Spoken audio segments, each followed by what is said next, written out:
اور کیا خبر کہ تیری صبح ہونی بھی نہیں۔ گانے کو روح کی غذا سمجھنے والوں تو اللہ کا قرآن کہتا ہے وَمِنَ النَّاسِ مَن يَشْتَرِي لَهْوَ الْحَدِيثِ لِيُضِلَّ عَن سَبِيلِ اللَّهِ بِغَيْرِ عِلْمٍ وَيَتَّخِذَهَا هُزُوًا أُولَٰئِكَ لَهُمْ عَذَابٌ مُّهِينٌ۔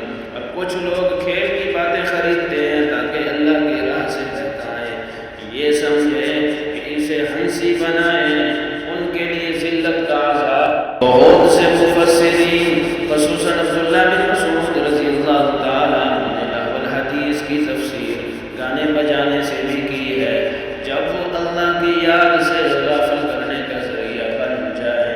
دوسرے مقام میں اللہ نے فرمایا وَاسْتَفْزِزْ مَنِ اسْتَطَعْتَ مِنْهُمْ بِصَوْتِكَ، اور ان میں سے جسے تو اپنی آواز سے بہکا سکتا ہے بہکا دے۔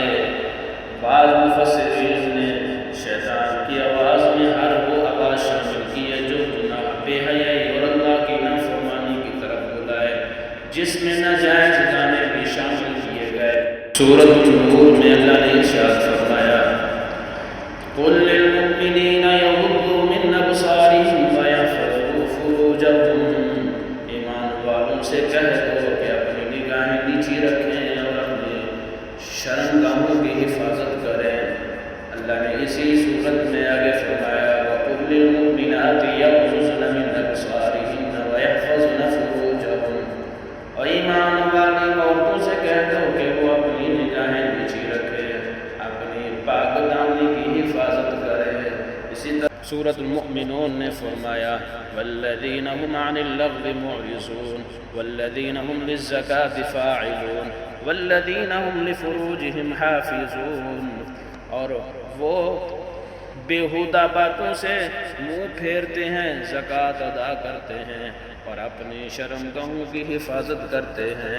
اہم وضاحت قرآن مجید میں گانے بجانے کی صریح حرمت اور ایک مستقل حکم کے طور پر بیان نہیں ہوئی، لیکن بعض آیات خصوصاً سورۃ لقمان کی تفسیر میں متعدد صحابہ اور مفسرین نے ایسے گانے مراد لیے جو انسان کو اللہ کی یاد، نیکی اور دین سے غافل کریں۔